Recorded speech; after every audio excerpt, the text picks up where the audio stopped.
raising children and living life in this go, go, go world. Well,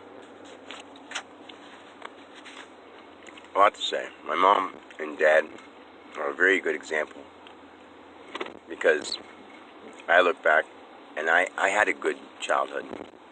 I have to say that, at least, I had both my parents. That's something that I can say that some people can't, and it's not something to rub in or anything like that. I'm happy that I had it, and I feel bad that others didn't.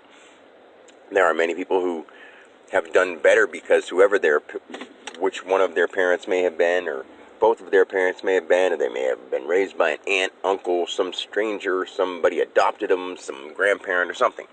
And they may have had a harsh childhood. Just because I have both my parents doesn't mean we didn't have a lot of problems, money, alcoholism, any kinds of abuse and yelling and all kinds, just the common problems. But when it's you, it's such a big deal because it's your life and it's your whole world. Because everybody has that feeling so that they understand how other people feel. Instead, other people think, my world is so meaningful to me, but don't think that other people think that same thing. So when you get to the kid part, I look at my kids and I think, when I was young, my parents looked at me at one time and they saw this precious little baby, and they wanted to just hold it tight and see it grow and be there with it. And then the go, go, go world moves in and says, you got to do this, you got to do this, you got to do this. So then you look over and you say, there's my baby. I want to spend some time with him. But then you're like, I got to go, go, go. I forgot. Okay, I'll be back to play with you. I'll be back later to spend time with you.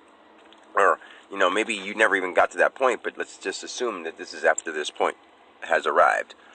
So you get into the go, go, go mode.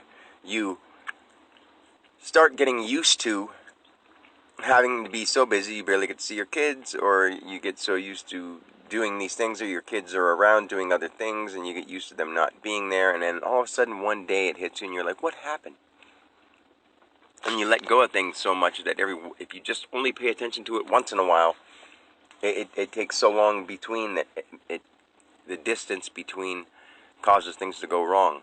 And if you don't try to step up and make something happen right away, that's okay, because you can and there's always tomorrow, or there's always later to work on things. But I would say, don't let them slip so far that you have to work that hard to get anything back. I wouldn't say that I let anything slip. It's just, it's a difficult world, raising kids in the go, go, go place, and it's just difficult to do, trying to have kids and do that.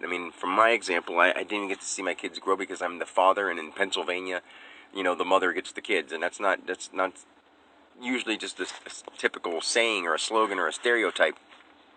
But I didn't really do anything that wrong to not be able to see my kids, except that I was a working guy and I drank more than she did, or my friend just died and I had like a breakdown, so it was just a bad time for me to have a divorce, and that's where the kids went with the mom because she was more stable at that time. And right now I would have to say that on a whole, between my life and my ex's lives, I've been more stable in my life than both of them in their lives combined.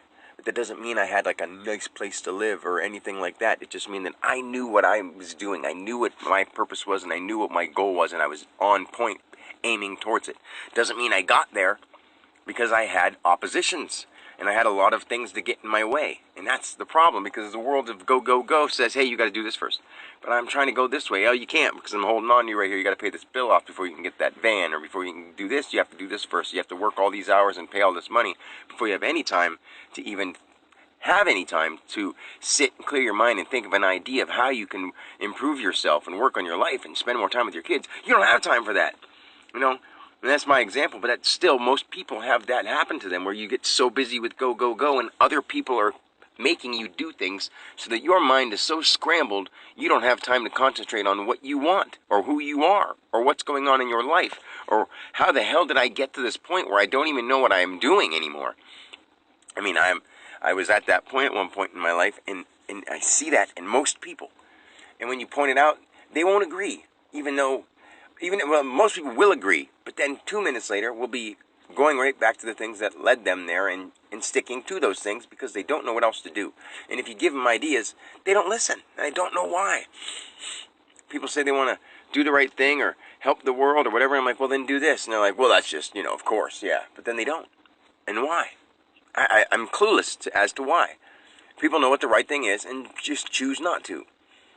And the higher-ups just are keeping their control on us because they want to, and it's security. Everyone wants security, and the way that we feel secure is feeling like we're protected by somebody. The way they feel secure is by having power over others.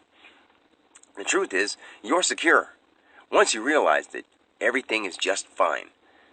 How often does someone come right up to you and say, I'm going to take your life right now, this moment? How often are we that threatened? And if you are, get out of the situation. It's your own fault. If you're here right now and you have already had to dodge so many near-death experiences or had to dodge so many instances where your life was at stake, then you need to make the adjustment to get out of that situation because you're the one choosing to do it, whether you think so or not.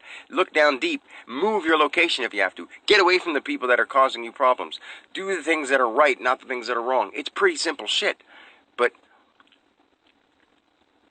And you can't let other people, just because other people, like right now, I'm doing the right thing. And by all means, I know it's the right thing. But just because other people aren't, the people that I'm not opposed to anybody, but the people that I would say aren't doing exactly the right thing are purposely holding a grudge, not letting me see my kids, getting drunk with the kids, not spending time with them other than, letting them drink and being wasted and trying to fit in and be cool and be young again, and letting them get kicked out by their step-parents, and I just don't know. They're not spending any time with the other one. Like the other two, their mom doesn't spend any time with them or ask them anything about their lives or try to get them to develop because she's never done it with herself. She's a secretary, and she'll always be a secretary now. She's in a comfortable spot and doesn't have to apply herself much more than that. Watch some TV shows and maybe look for someone to bone. Like that's what most people are doing. Nothing against them as people because that's just what they thought life was about. And besides that, they don't know what else to do. And that's just beautiful for them. But when somebody has a way to help them really, truly improve and really feel like they're doing something with their life, everyone out there could use a little bit of assistance. I could use some assistance, not in knowing what I want to do or have a purpose or what my destiny or what I'm supposed to do with my life. That's not my problem. My problem is, I wouldn't say problem, but what I could use help with is some people assisting me on my quest to heal the world. Some people. I don't need the intuition. I don't need the guidance. I don't need the inspiration. I don't need the motivation. I don't need the determination. It's already there. So I'm already going to keep trying to do it by myself. But it'd be so much easier if the self, all of us, would understand who we are and work together. Because that's what we are. We're all together in this, but I'm not going to do anything you suggest. Because we're all together in this. Makes a lot of sense. Take some suggestions from the people who have good ones. Okay? Anyway, that's it for now. Peace.